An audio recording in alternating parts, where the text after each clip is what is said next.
സാറിപ്പം എത്ര പ്രാവശ്യം കൂടെ വന്നതാ? അന്നൊക്കെ വന്നതാ സാറ്. നമ്മൾ പറഞ്ഞ പോലെ എല്ലാ കാര്യങ്ങളും ഗവൺമെൻറ് ഭാഗത്ത് ചെയ്യേണ്ട എല്ലാ കാര്യങ്ങളും ഇനിയിപ്പോൾ പൈസ ഞങ്ങൾ കൊണ്ടുവന്നിട്ടുണ്ട്. മറ്റേ മോൻ്റെ ജോലിയുടെ നമ്മൾ തീരുമാനം എന്തായാലും ഗവൺമെൻറ്റും എടുത്തു, ബോർഡും എടുത്തു.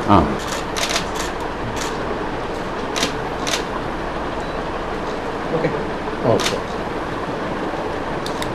ഇതിനകത്ത് ചെക്കാണ്, പക്ഷേ കൊടുത്ത് നമ്മൾ തന്നെ ക്യാഷ് ചെയ്ത് കിട്ടും. അതിൻ്റെ പ്രൊസീഡിങ്സും എല്ലാം ഉണ്ട് കേട്ടോ.